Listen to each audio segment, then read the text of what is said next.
الحمد لله نحمده ونستعينه ونستغفره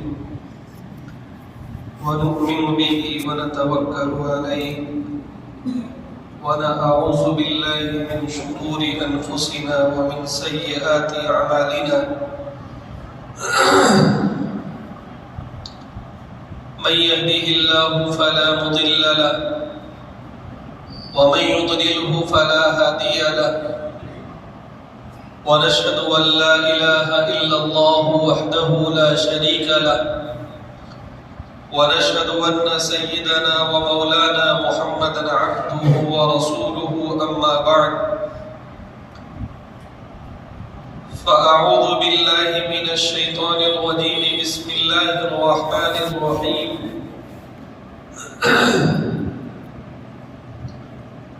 اهدنا الصراط المستقيم صراط الذين أنعمت عليهم غير المغضوب عليهم ولا الضالين وقال تعالى يا بني إسرائيل اذكروا نعمتي التي أنعمت عليكم وأوفوا بعهدي أوف بعهدكم وإياي فارهبون وآمنوا بما أنزلت مصدقا لما معكم ولا تكونوا أول كافر به ولا تشتروا بآياتي ثمنا قليلا وإياي فاتقون وقال تعالى يا بني إسرائيل اذكروا نعمتي التي أنعمت عليكم وأني فضلتكم على العالمين وقال تعالى لعن الذين كفروا من بني إسرائيل على لسان داود وعيسى بن مريم ذلك بما عصوا وكانوا يعتدون كانوا لا يتناهون عن منكر فعلوه صدق الله العظيم وقال النبي صلى الله عليه وسلم المؤمن للمؤمن كالبنيان يشد بعضه بعضا وقال مثل المؤمنين في توادهم وتراحمهم وتعاطفهم كمثل الجسد الواحد إذا اشتكى منه عضو تداعى له سائر الجسد بالسهر والحمى او كما قال صلی اللہ علیہ وسلم.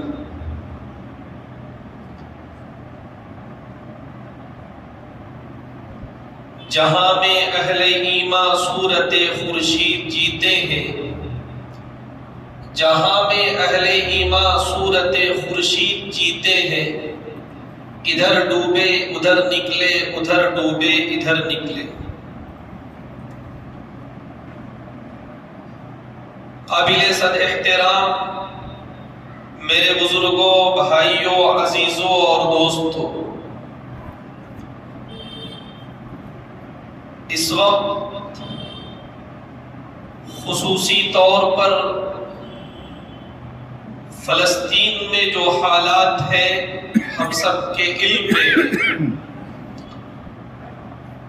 فلسطین اس وقت سخت مصائب اور پریشانیوں کے درمیان میں ہے. مظلومیت کی زندگی وہاں کے لوگ گزار رہے ہیں اور دنیا کی بڑی بڑی طاقتیں یا تو ان پر ظلم کر رہی ہیں یا ظلم کرنے پر آمادہ ہیں. اس ماحول میں تقریباً 2 ہفتے سے اسی مناسبت سے باتیں آپ کے سامنے عرض کی جا رہی ہیں. پچھلے ہفتے جو باتیں آپ کے سامنے عرض کی گئیں ان میں کچھ حقائق آپ کے سامنے رکھنے کی کوشش کی گئی تھی کہ ضرورت اس بات کی ہے کہ یہ جو کشمکش ہے، یہ جو ٹکراؤ ہے، یہ جو آویزش ہے، اس کی بنیاد کو ہم سمجھنے والے ہیں۔ کیا بنیادیں ہیں، کیا حقائق ہیں کہ جس کی وجہ سے مسلسل اس طرح کی خبریں ہم سنتے ہیں۔ پچھلے جمعہ کو یہودیوں کی تاریخ کے عنوان سے کہ قوم یہود نامی جو قوم اس وقت دنیا میں آباد ہے، ان کی اصل کہاں سے ہے، وہ تاریخ کے ان ادوار میں کہاں کہاں رہے،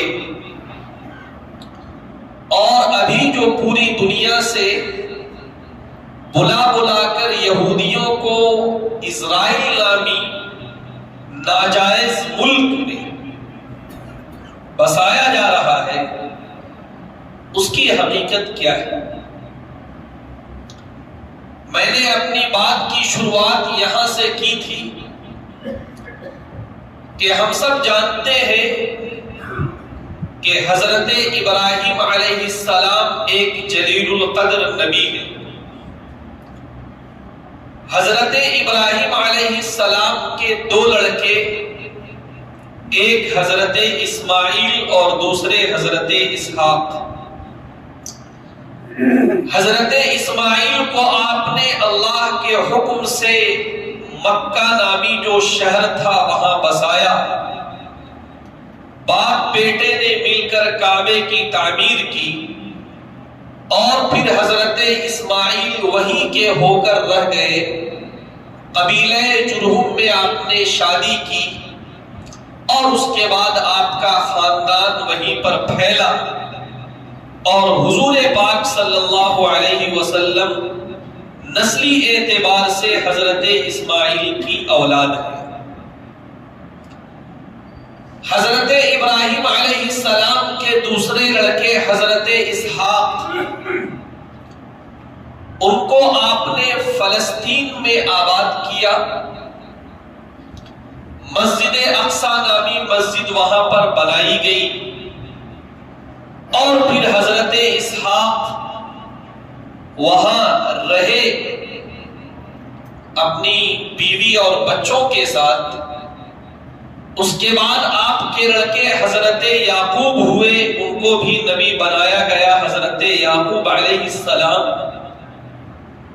حضرت یعقوب علیہ السلام ہی کا دوسرا نام اسرائیل تھا۔ اسرائیل یہ عربی زبان، یہ عبرانی زبان کا لفظ ہے جس کا معنی ہوتا ہے اللہ کا بندہ۔ اسرا بندہ، ایل اللہ کی طرف نسبت، جبرائیل، میکائیل، عزازیل، یہ سب جو نسبتیں ہیں وہ اللہ کی طرف نسبتیں ہیں، اور عبرانی زبان میں ایل کا مطلب لیا گیا ہے اللہ۔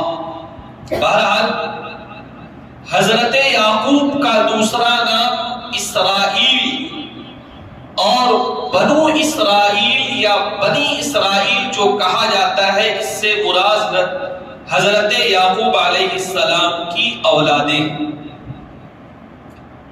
حضرت اسحاق فلسطین میں آباد رہے، حضرت یعقوب بھی فلسطین ہی میں رہے، اور پھر آپ کے 12 لڑکے ہوئے۔ آپ کے 12 لڑکوں میں حضرت یوسف علیہ السلام بھی تھے، جنہیں بعد میں اللہ نے نبوت سے بھی سرفراز فرمایا، اور آپ مصر کے بادشاہ بھی بنے۔ آپ کے جو 12 لڑکے تھے، انہی میں سے ایک لڑکے کا نام یہودا تھا، اور ان 12 لڑکوں سے 12 قبائل بنے، اور انہی 12 قبائل اور ان کی بعد کی نسلوں کو قوم یہود کہا جاتا ہے۔ انہی 12 قبائل اور ان کے بعد کی نسلوں کو بنی اسرائیل کہا جاتا ہے۔ یہ وہی حضرت یعقوب کی اولادیں ہیں، یہ وہی اسرائیل کی اولادیں ہیں، یہ وہی بنی اسرائیل ہے، یہ وہی قوم یہود ہے۔ پچھلے جمعہ کو میں نے عرض کیا تھا کہ حضرت یعقوب علیہ السلام اپنے 12 لڑکوں کے ساتھ فلسطین میں آباد ہیں۔ اللہ کی طرف سے جو ذمہ داریاں دی گئی ہیں اس کو ادا کر رہے ہیں، لیکن اسی درمیان میں ایک بات پیش آتی ہے جسے قرآن پاک نے بڑے اہتمام سے سورہ یوسف میں بیان کیا کہ حضرت یوسف علیہ السلام چھوٹے ہیں، انہوں نے ایک خواب دیکھا۔ خواب ہوتا ہے اور اس کی تعبیریں ہوتی ہیں۔ خواب میں انہوں نے دیکھا کہ سورج، چاند اور ستارے مجھے سجدہ کر رہے ہیں۔ اپنے باپ سے بتایا۔ حضرت یعقوب اللہ کے نبی تھے، سمجھ گئے کہ آگے چل کر میرا بیٹا اس کی شان عظیم ہونے والی ہے اور اللہ انہیں ایک بلند مقام عطا کرنے والا ہے۔ اس کے بعد سے حضرت یعقوب علیہ السلام کی توجہات اپنے اس بیٹے یعنی حضرت یوسف کی طرف تھوڑی زیادہ ہو گئی۔ دیگر 10 بھائیوں نے اس بات کو محسوس کیا اور اس کے بعد پھر حضرت یعقوب علیہ السلام سے حضرت یوسف علیہ السلام کو دور کرنے کے لیے ایک سازش رچی گئی۔ ابا سے اجازت لی گئی کہ ہم جا رہے ہیں گھومنے پھرنے، کھیلنے کودنے، عیش موج کرنے، اور اسی پلاننگ کے تحت حضرت یوسف علیہ السلام کو ایک اندھے کنویں میں ڈالا گیا اور پھر ایک قافلہ جو کہ تجارتی قافلہ تھا، حضرت یوسف علیہ السلام اس کے ہاتھ لگے اور مصر کے بازار میں فروخت کر دیے گئے۔ یہ سب وہ واقعات ہیں جو ہم سنتے چلے آئے ہیں، اور اسی درمیان میں نے عرض کیا تھا کہ چونکہ قوم یہود کی ابتدا یہی سے ہے، یہی 12 لڑکے جو کہ حضرت یعقوب علیہ السلام کے لڑکے تھے، ان سے 12 قبائل بنے تھے اور اسی سے قوم یہود بنی تھی، قوم یہود کی تشکیل ہوئی تھی۔ ان 12 لڑکوں نے اپنے بھائی کو، وہ بھائی جو کہ باپ شریک بھائی تھا، ٹھیک ہے مائیں الگ الگ تھی، حضرت یعقوب نے 4 شادیاں کی تھی، لیکن باپ ان 12 لڑکوں کے ایک ہی تھے، حضرت یعقوب علیہ السلام۔ حضرت یوسف کو حضرت یعقوب سے دور کرنے کے لیے کس طرح سے پلاننگ کی گئی اور کس طرح سے اس واقعے کو انجام دیا گیا، میں نے انہی آیات سے کچھ باتیں آپ کے سامنے عرض کی تھی کہ قوم یہود کا اگر مزاج سمجھنا ہو تو سورہ یوسف کے ابتدائی جو 2 رکوع ہیں اس پر غور کر لیا جائے۔ ان کا جو سازشی ذہن ہے، ان کی جو خبیث فطرت ہے، ان کا جو سازشی مادہ ہے، ان کے اندر جو کسی کی عظمت کو اعتراف نہ کرنے کا جذبہ ہے، یہ تمام باتیں آپ کو اس میں مل جائیں گی۔ بہرحال اب آگے کا سلسلہ آپ اس طرح سے سماعت فرمائیں کہ حضرت یوسف علیہ السلام مصر میں گئے، آپ کو عزیز مصر نے خریدا۔ حضرت یوسف علیہ السلام کے حسن و جمال کا کیا پوچھنا، مصر، عزیز مصر کی بیوی آپ پر فدا ہوئی، اس نے آپ کو برائی پر آمادہ کرنا چاہا، لیکن آپ اس کی طرف متوجہ نہیں ہوئے، نتیجتاً آپ کو جیل میں ڈالا گیا۔ ایک لمبے عرصے تک آپ جیل میں رہے۔ اس کے بعد بادشاہ نے ایک خواب دیکھا، اس خواب سے وہ بڑا پریشان ہوا اور اس نے پھر اس بات کی تحقیق کرائی کہ کوئی ایسا شخص ہے جو میرے خواب کی تعبیر بتائے۔ لوگوں نے بتایا کہ ہاں وہ غلام جسے آپ نے جیل میں قید کر رکھا ہے ایک ناکردہ گناہ کے نتیجے میں، ایسا گناہ جو انہوں نے کیا نہیں لیکن صرف اپنی بیوی کی رضامندی کے خاطر آپ نے انہیں جیل میں ڈال رکھا ہے، وہی نوجوان آپ کے خواب کی تعبیر بتا سکتا ہے۔ حضرت یوسف علیہ السلام کو لایا گیا، خواب کی تعبیر جب آپ نے بتائی تو اس میں یہ بتایا کہ بڑے سخت حالات مصر پر آنے والے ہیں، 7 سال ایسے سخت حالات آئیں گے کہ وہ قحط کا زمانہ ہوگا، اناج ختم ہو جائے گا، لوگ پریشان ہوں گے۔ پھر بادشاہ نے آپ سے درخواست کی کہ اگر اس پریشانی سے نکلنے کی کوئی تدبیر آپ کے پاس ہو تو آپ ہمیں بتائیں۔ حضرت یوسف علیہ السلام نے انہیں تدبیر بتائی اور بادشاہ وہ سمجھ گیا کہ یہ کوئی معمولی نوجوان نہیں ہے، یہ بڑا صاحب علم، صاحب فہم، صاحب ذکا نوجوان ہے، اور اس کے بعد میں اس نے حکومت کی ذمہ داری آپ کے اوپر ڈال دی اور آپ مصر کے بادشاہ بن گئے۔ ایک طرف تو یہ حالات پیش آئے، دوسری طرف آپ دیکھیں، اس بات کو یاد رکھیں کہ میں قوم یہود کی تاریخ آپ کے سامنے بیان کر رہا ہوں کہ یہ قوم یہود کب کہاں آباد ہوئی۔ اس کو یاد رکھنا اس لیے ضروری ہے کہ آج جو مسائل پیدا ہوتے ہیں اس کو سمجھنے میں آسانی۔ بہرحال قحط کا زمانہ آیا، فلسطین اور مصر آپ جانتے ہیں، آج بھی اگر آپ نقشہ دیکھیں دونوں کے حدود ملتے ہیں، دونوں کے بارڈر ملتے ہیں۔ ایسا نہیں ہے کہ صرف مصر میں قحط آیا بلکہ اس پورے علاقے میں قحط آیا، لوگوں کو اناج کی ضرورت پڑی، غلے کی ضرورت پڑی، اور حضرت یوسف علیہ السلام نے ایسا سسٹم بنایا تھا کہ غلہ محفوظ کیا گیا، اور نہ صرف یہ کہ مصر والوں کی مدد کی گئی بلکہ آس پاس کے ملکوں میں رہنے والے لوگوں کی بھی مدد کی گئی۔ جب یہاں پر حضرت یعقوب علیہ السلام کے جو دیگر لڑکے تھے ان کو پتا چلا کہ والی مصر کے یہاں اناج اور غلہ بٹ رہا ہے، ان لوگوں نے بھی پروگرام بنایا کہ وہاں چلا جائے اور وہاں سے غلہ لایا جائے۔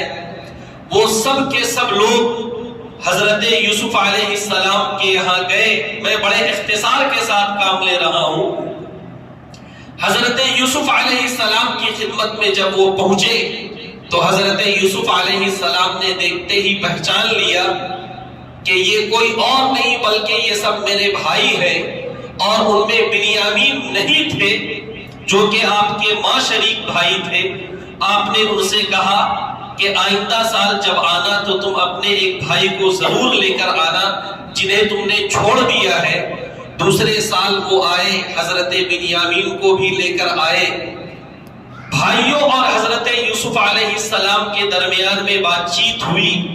حضرت یوسف علیہ السلام نے تو پہلے ہی پہچان لیا تھا، بعد میں بھائیوں نے بھی پہچان لیا کہ یہ کوئی اور نہیں ہے بلکہ میرا وہی بھائی ہے جنہیں باپ سے دور کرنے کے لیے اور جن کو مارنے کے خاطر ہم لوگوں نے ایک اندھے کنویں میں ڈال دیا تھا۔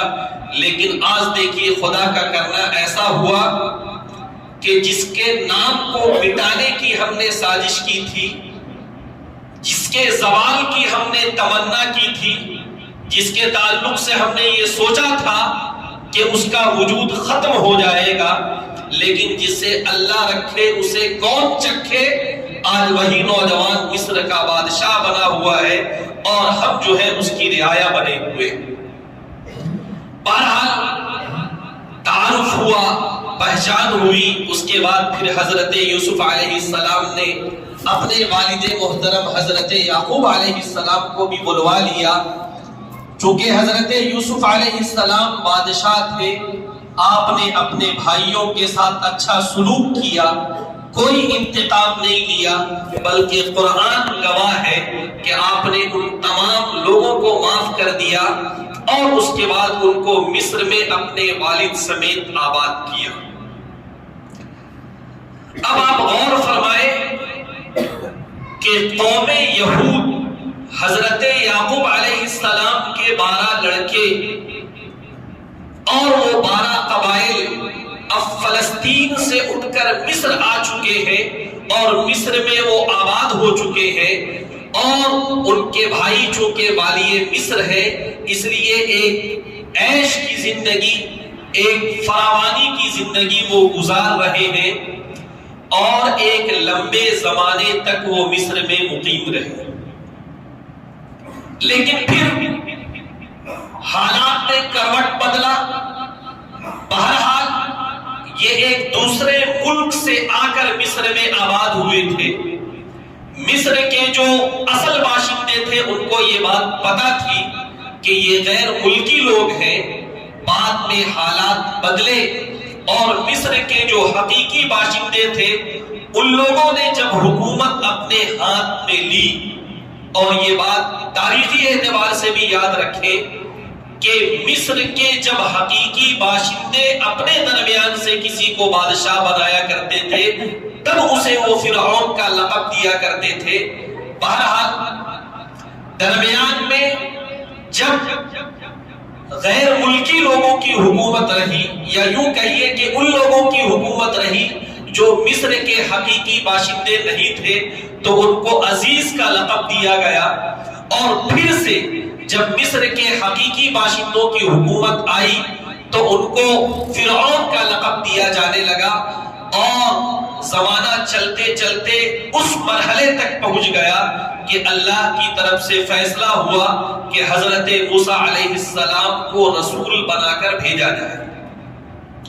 حضرت موسیٰ علیہ السلام خصوصی طور پر بنی اسرائیل کی طرف رسول بنا کر بھیجے گئے، اور حالات یہ تھے کہ مصر میں مصر کے حقیقی باشندوں کی حکومت آ چکی تھی، بنی اسرائیلیوں کا زوال ہو چکا تھا، بلکہ بنی اسرائیلیوں پر ظلم ہو رہا تھا، اور بنی اسرائیلیوں پر ظلم کس طرح کا ہو رہا تھا قرآن پاک نے اسے بڑی صراحت کے ساتھ بیان کیا ہے۔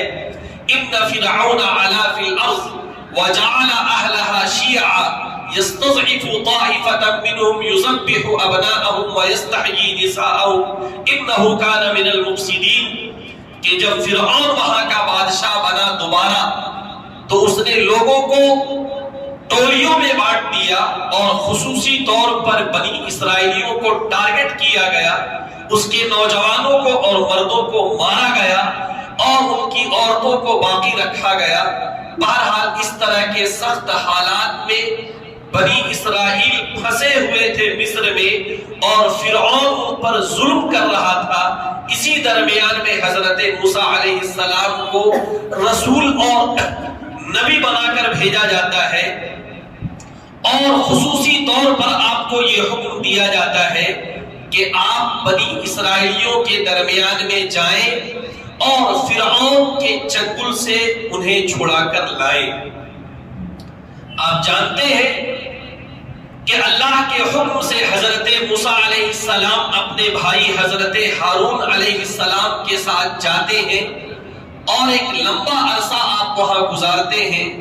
فرعون اور فرعون کے لشکر سے آپ کا مقابلہ ہوتا ہے، جادوگر آپ کے مقابلے میں آتے ہیں، اور پھر اللہ کی طرف سے وہ وقت موعود بھی آ جاتا ہے جب حضرت موسیٰ علیہ السلام ان تمام بنی اسرائیلیوں کو لے کر مصر سے نکلتے ہیں، اور جب مصر سے آپ نکل رہے ہوتے ہیں فرعون اور فرعونیوں کا لشکر وہ آپ کا پیچھا کرتا ہے۔ درمیان میں نیل نامی جو دریا ہے وہ آتا ہے۔ لوگوں نے الگ بھی تحقیقات پیش کی ہے، لیکن بہرحال جو مشہور ہے وہ بات یہ ہے کہ دریائے نیل آتا ہے۔ حضرت موسیٰ علیہ السلام اپنی قوم کو لے کر گزر جاتے ہیں، فرعون اپنے لشکر کے ساتھ اس دریا میں ڈوب جاتا ہے، اور اس دریا کو عبور کرنے کے بعد پھر آپ جس وادی میں پہنچتے ہیں وہ وادی سینا کہلاتی ہے۔ آج بھی اس کا نام وادی سینا ہے، اشعار میں بھی اسے استعمال کیا جاتا ہے۔ حضرت موسیٰ علیہ السلام جب اپنی قوم کو لے کر دریا عبور کر کے وادی سینا میں آباد ہو جاتے ہیں، اس کے بعد آپ ان سے مطالبہ کرتے ہیں کہ تم اگر اپنی اسی سرزمین میں جانا چاہتے ہو جو کہ تمہارے آبا و اجداد کی سرزمین ہے، حضرت اسحاق کی سرزمین ہے، حضرت یعقوب کی سرزمین ہے، تو اب مسئلہ یوں ہے کہ وہاں پر دوسرے لوگ آ کر آباد ہو گئے، وہاں پر دوسرے لوگوں کی حکومت ہے، اسی درمیان میں وہاں پر جن لوگوں کی حکومت رہتی ہے انہیں عمالقہ کے نام سے تاریخ میں یاد کیا جاتا ہے۔ حضرت موسیٰ علیہ السلام اپنی قوم کو آمادہ کرتے ہیں کہ اگر تمہیں اپنی وہی پرانی سرزمین چاہیے تو یہ جو عمالقہ نامی قوم فلسطین پر قابض ہو گئی ہے، تمہیں ان سے جنگ کرنا چاہیے، تمہیں ان سے مقابلہ کرنا چاہیے۔ تو ان بنی اسرائیلیوں کی طرف سے جو جواب ملتا ہے وہ یہ ہے کہ موسیٰ آپ جائیے اور آپ کے بھائی حضرت ہارون جائیں، ان سے مقابلہ کریں، جب آپ جیت جائیں تب ہم تک خبر بھیجوا دیں کہ ہم جیت گئے ہیں، اور اس کے بعد پھر ہم آ جائیں گے۔ لیکن ظاہر سی بات ہے کہ یہ تو حقیقت کے خلاف بات ہوتی ہے۔ اسی درمیان میں حضرت موسیٰ علیہ السلام انتقال فرما جاتے ہیں، اور یہ قوم اسی وادی سینا اور وادی تیہ میں بھٹکتی رہتی ہے۔ اس درمیان میں بہت سارے انبیاء کرام بھی تشریف لاتے ہیں، پھر آخر میں ایک نبی کو بھیج دیا جاتا ہے۔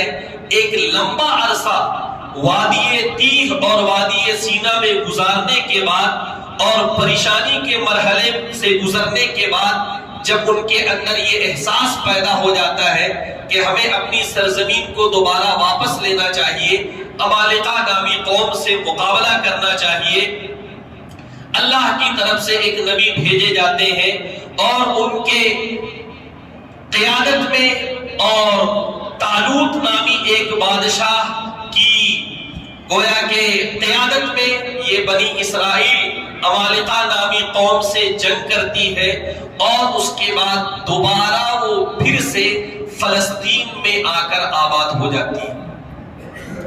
یہ تمام واقعات اور ان کڑیوں کو ہمیں یاد رکھنے کی ضرورت ہے۔ یہ حضرت موسیٰ علیہ السلام کا زمانہ ہے۔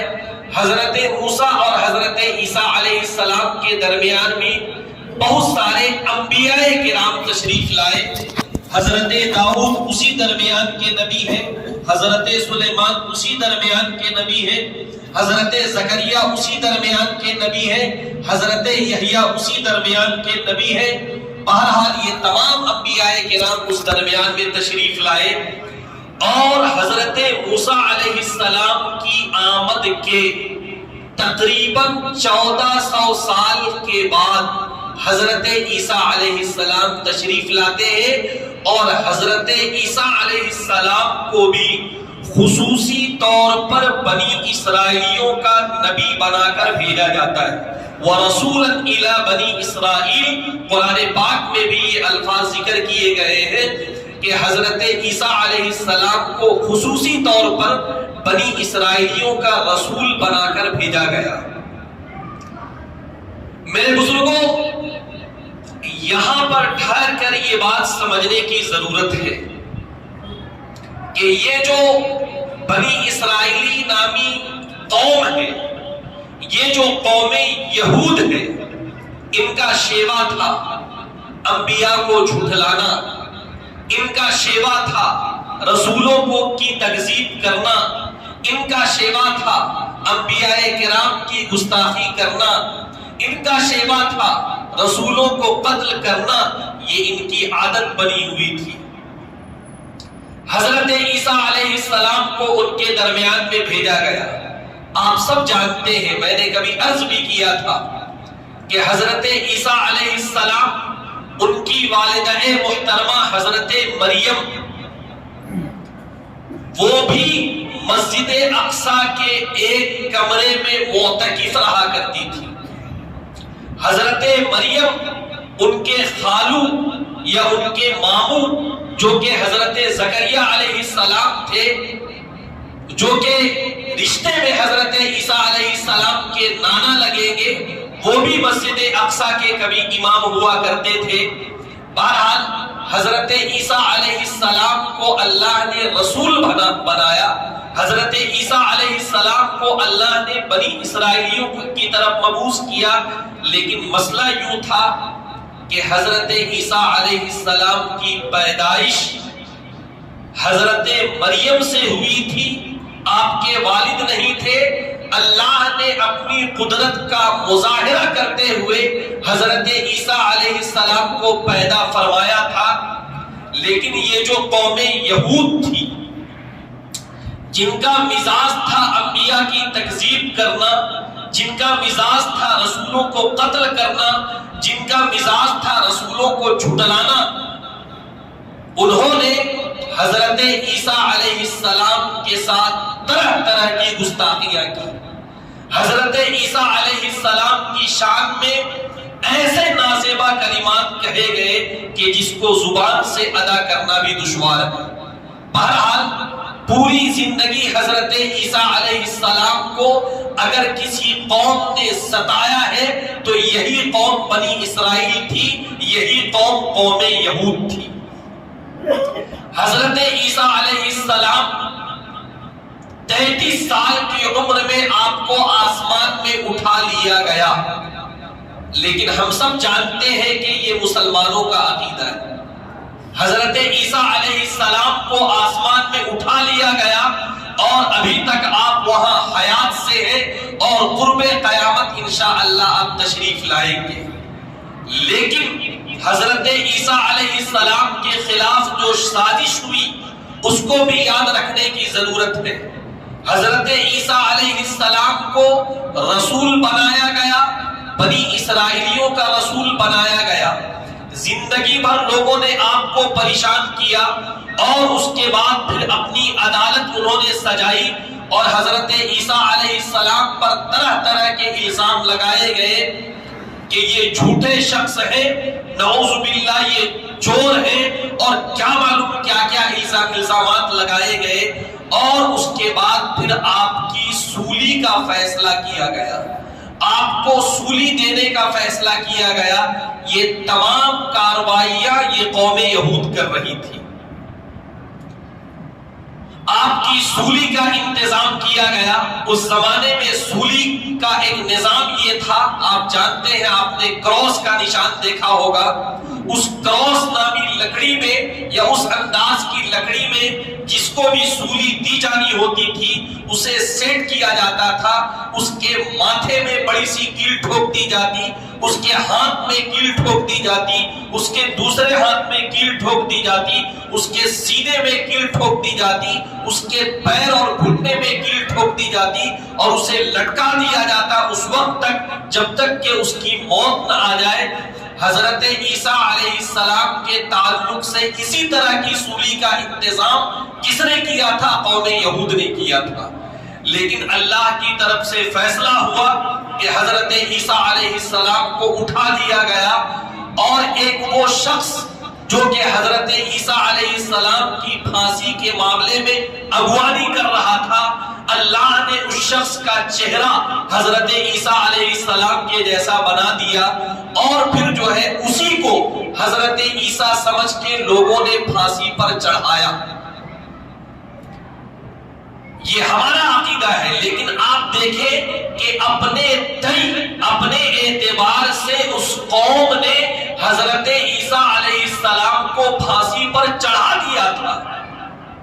رسول کو پھانسی پر چڑھانے کا جرم اور رسول کو قتل کرنے کا جرم یہ قوم شروع سے اس کی مرتکب رہی ہے۔ حضرت عیسیٰ علیہ السلام کے ساتھ اتنی بڑی گستاخی ان لوگوں نے کی۔ میرے بزرگوں، ایک بات یہاں پر جملہ معترضہ کے طور پر میں عرض کرتا ہوں، انشاءاللہ موقع رہا تو آئندہ بھی عرض کیا جائے گا، وہ یہ اللہ کا یہ نظام رہا ہے کہ جب اللہ نے رسولوں کو بھیجا اور قوم نے اس کی تکذیب کی، قوم نے اس کو جھٹلایا، قوم نے ان کے کے ساتھ ناانصافی کا معاملہ کیا، اللہ نے پوری قوم کو ہلاک کر دیا۔ قرآن ان واقعات کو بیان کر رہا ہے۔ حضرت نوح کو اللہ نے بھیجا، حضرت نوح کا جب انکار کیا گیا تو آپ کے جو ماننے والے تھے ان کو چھوڑ کر پورے لوگوں کو ہلاک کیا گیا۔ حضرت صالح کو بھیجا گیا، حضرت ہود کو بھیجا گیا، اور بھی بہت سارے انبیاء کرام کو بھیجا گیا۔ رسولوں کو اللہ جب بھیجتا ہے اور کوئی قوم جب اس کی تکذیب کرتی ہے تو اللہ کا یہ نظام ہے کہ اللہ اس پوری قوم کو تباہ کر دیتا ہے۔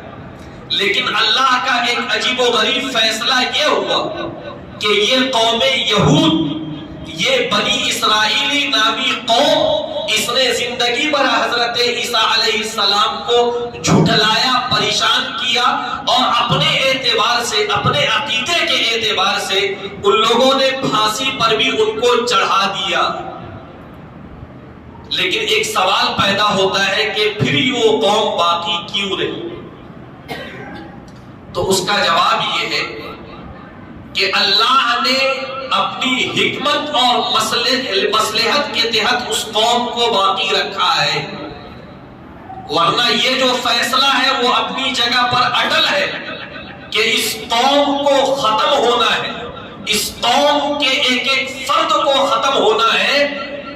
اور یہ جو ہمارا عقیدہ ہے کہ حضرت عیسیٰ علیہ السلام قرب قیامت دوبارہ تشریف لائیں گے، اور دوبارہ جب تشریف لائیں گے تو وہ دجال کو قتل کریں گے۔ لیکن یہاں پر یہ بات بھی ایڈ کر لیں کہ ایک طرف اگر حضرت عیسیٰ علیہ السلام ہوں گے اور امام مہدی ہوں گے اور ان کے ماننے والے اہل ایمان ہوں گے، تو یہ بات بھی یاد رکھے کہ دجال اگر ہوگا تو ایک دجالی لشکر بھی ہوگا، اور وہ دجالی لشکر کوئی اور نہیں ہوگا بلکہ یہی قوم یہود ہوگی۔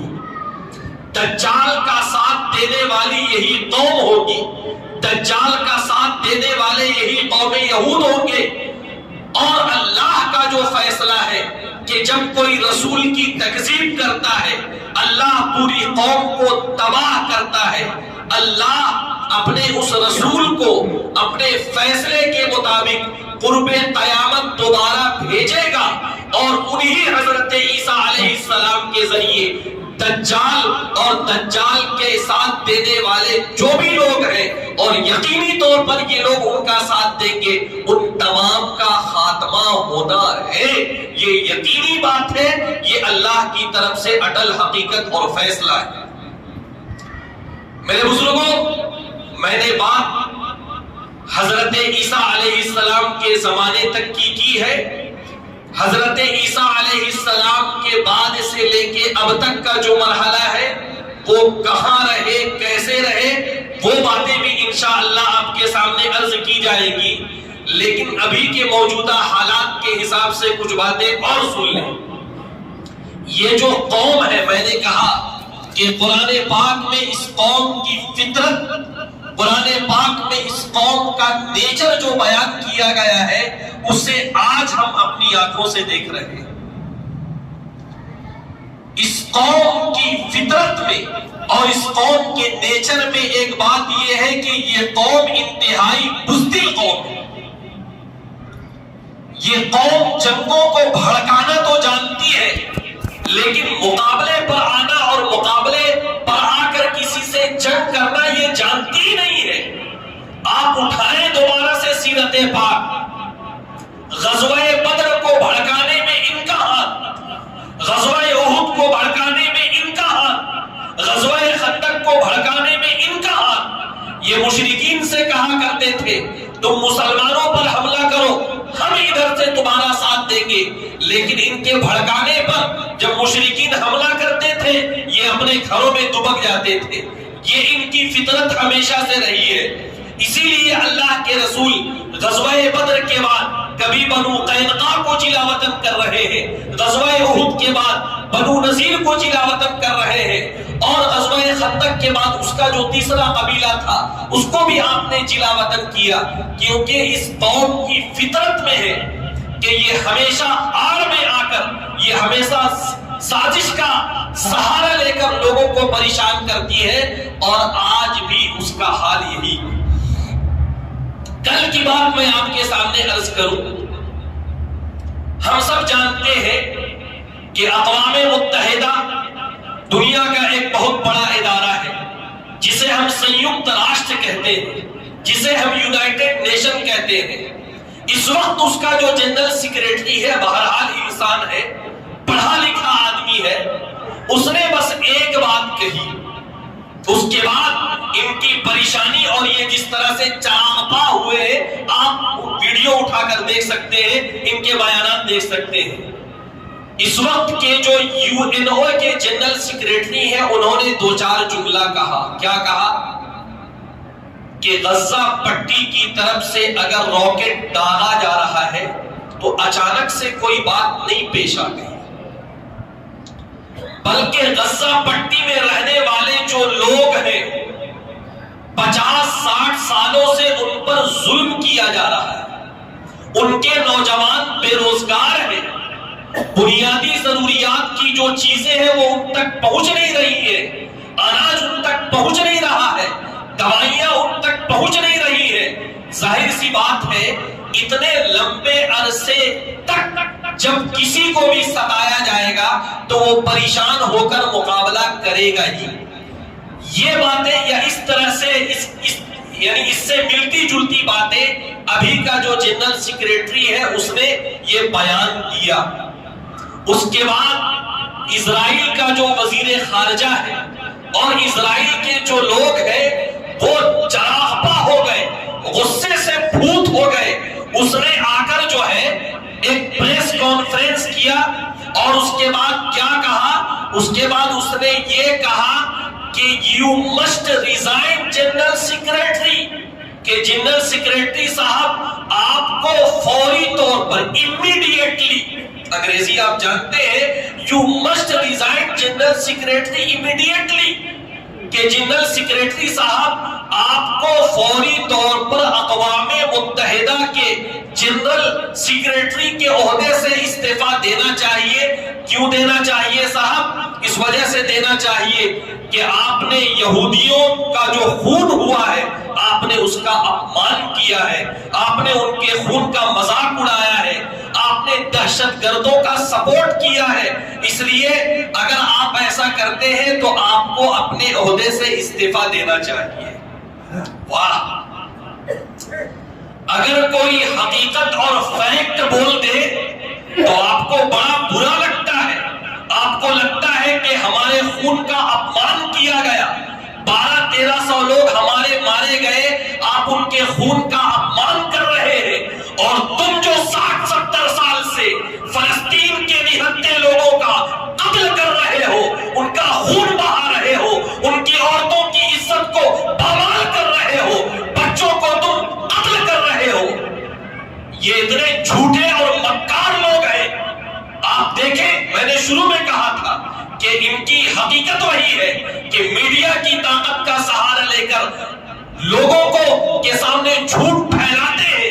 ایک عربی نیوز چینل، اس کا حوالہ بھی میں آپ کے سامنے دے دوں۔ اینکر نے پوچھا ایک یہودی آدمی سے کہ آپ جو کہہ رہے ہیں کہ صاحب ہماری عورتیں ماری گئی، ہمارے بچے مارے گئے، ہمارے نوجوان مارے گئے، میڈیا کا دور ہے، ویڈیو اور آڈیو کا دور ہے، ایک آڈیو تو آپ دکھائیں، ایک آڈیو تو سنائیں، ایک ویڈیو تو دکھائیں، لیکن آپ کے پاس ایویڈنس کے نام پر کوئی چیز نہیں ہے۔ دوسری طرف آپ غزہ کے لوگوں پر جو ظلم کر رہے ہیں اس کو دنیا دیکھ رہی ہے۔ تو یہ ان کی مکاری شروع سے ہے، یہ ان کی عیاری شروع سے ہے۔ دوسروں کا نقصان ہو جائے کوئی بات نہیں ہے، لیکن ان کا جب نقصان ہوتا ہے تو بڑی پریشانی ہوتی ہے۔ ان تکونوا تعلمون فإنهم يعلمون كما تعلمون۔ اگر قوم یہود، اگر آج تمہارے نوجوان مارے گئے اور ریئیکشن کے نتیجے میں مارے گئے، تمہارے بچے اگر مارے گئے تو ریئیکشن کے نتیجے میں مارے گئے، تمہاری عورتیں اگر ماری گئی تو ریئیکشن میں ماری گئی، لیکن اگر دل کے سینے کے کسی گوشے میں اگر دھڑکتا ہوا دل ہے تو یہ بات یاد رکھو کہ جس طرح تمہارے نوجوانوں کی جان عزیز ہے، تمہارے بچوں کی جان عزیز ہے، تمہاری عورتوں کی جان عزیز ہے، اسی طرح غزہ پٹی میں بسنے والے جو لوگ ہیں، ویسٹ بینک میں بسنے والے جو فلسطینی ہیں، یا دنیا میں کہیں بھی بسنے والے جو مسلمان ہیں، ان کی بھی جان جان ہے، ان کی عورتوں کی عزت بھی عزت ہے، ان کے بچوں کی جو جانیں ہیں وہ بھی جانیں ہیں۔ تم ان کا احترام کرو، دنیا تمہارا احترام کرے گی۔ لیکن اگر تم مقابلے پر آؤ گے تو لوگ مقابلہ کریں گے، اور لوگ مقابلہ کر رہے ہیں اور انہیں کرنا چاہیے۔ کیوں نہیں کرنا چاہیے؟ ترک کے جو صدر ہے انہوں نے ایک بات بڑی صراحت کے ساتھ کہا، آپ نے دیکھا ہوگا، مجھے بڑا افسوس ہوتا ہے کہ کبھی کبھی جو ہے ادھر سے جو لوگ مقابلہ کرنے والے جو لوگ ہیں کہا جاتا ہے کہ وہ ٹیررسٹ ہیں، وہ دہشت گرد ہیں۔ رجب طیب اردوغان نے بڑی صراحت کے ساتھ جو بات کہی اس کا مطلب میں آپ کے سامنے رکھ رہا ہوں، وہ یہ ہے کہ فلسطین فلسطینیوں کا ہے۔ زبردستی پوری دنیا کی طاقت کو استعمال کرتے ہوئے اسرائیل ملک وہاں پر بنایا گیا، زبردستی یہودیوں کو آباد کیا گیا۔ آج اگر وہ مقابلہ کر رہے ہیں تو وہ ٹیررسٹ اور دہشت گرد نہیں ہے، وہ فریڈم فائٹر ہے، وہ اپنے ملک کو آزاد کرانے کی لڑائی لڑ رہے ہیں، وہ اپنی زمین کو آزاد کرانے کی لڑائی لڑ رہے ہیں۔ اور مجھے کوئی بتائے کہ کیا فریڈم فائٹر کو، کیا اپنے ملک کو آزاد کرانے کی لڑائی کو، کیا اپنی زمینوں کو آزاد کرانے کی لڑائی کو دہشت گردی کہا جاتا ہے، ٹیررزم کہا جاتا ہے؟ نہیں، ان کی زمینوں کو چھینا گیا، زبردستی چھینا گیا، وہ اسی کا مقابلہ کر رہے ہیں اور ان کو وہ مقابلے کا حق ہے۔ اور پوری دنیا کے مسلمانوں کی ہمدردی ان کے ساتھ اس وجہ سے ہے، میں نے یہ بات پہلے بھی دہرائی اور اب بھی دہراتے ہیں، اس وجہ سے ہے پوری دنیا کے مسلمانوں کو ان سے ہمدردی رکھنا چاہیے، اور اس کی وجہ یہ ہے کہ وہ مسلمان ہے، وہ اہل ایمان ہے۔ مسلمان اور اہل ایمان دنیا کے کسی کونے میں بسے، ان کا درد ہمارا درد، ان کا غم ہمارا غم۔ اور دوسرے نمبر پر، بلکہ پہلے نمبر پر یہ بات آنی چاہیے، اور وہ یہ کہ وہاں پہ جو مسجد اقصی ہے وہ صرف فلسطین والوں کی مسجد نہیں ہے، وہ غزہ والوں کی مسجد نہیں ہے، وہ ویسٹ بینک والوں کی مسجد نہیں ہے، وہ پوری دنیا کے مسلمانوں کی مسجد ہے۔ اس کی ایک ایک اینٹ ہمارے نزدیک مقدس ہے۔ اگر کوئی اس کی بے احترامی کرے گا، پوری دنیا کے مسلمان آواز اٹھائیں گے، اور وہ ان کا ڈیموکریٹک حق ہے، وہ ان کا جمہوری حق ہے، اور ہمارا یہ حق ہم سے کوئی نہیں چھین سکتا۔ آپ دیکھتے ہوں گے، بڑے افسوس کے ساتھ کہنا پڑتا ہے کہ یہ انڈین میڈیا بھی بڑا اچھلتی ہے۔ یہ جاہل لوگ، بے روزگار لوگ، جن کو روزگار نہیں ملا، ایک مائک اور موبائل پکڑ لیے اور بن گئے پترکار۔ یہ جاہل لوگ، ان کو پتہ نہیں ہے کہ انڈیا کا موقف کیا ہے۔ شروع سے انڈیا کا موقف یہ رہا ہے کہ انڈیا فلسطینیوں کے ساتھ رہا ہے، گاندھی جی فلسطین کے ساتھ۔ اگر تھوڑا سا بھی غیرت اور حمیت تمہارے اندر ہے تو دور مت جائیے۔ واجپئی جی کا جو موقف تھا، انہوں نے جو بیان دیا فلسطینیوں کے حق میں، اسے آپ سنیے۔ آپ کہتے ہیں کہ صاحب وہ دہشت گرد ہیں، ان کی تو حالت یہ ہو گئی ہے، مجھے یہ جملہ بولتے ہوئے شرم آتی ہے، ان کی حیثیت ان کتوں کی طرح ہو گئی ہے کہ جنہیں جس طرف چیخنا دکھایا جائے اس طرف ہی اپنا منہ کر لیتے ہیں۔ آج یہ فلاں پارٹی کے خلاف ہے، کل جو ہے اگر کسی دوسری پارٹی کی حکومت آ جائے، چھیچڑا ان کی طرف سے ملنے لگے، یہ ان کی بات کرنے لگے، ان کی حیثیت کیا رہ گئی۔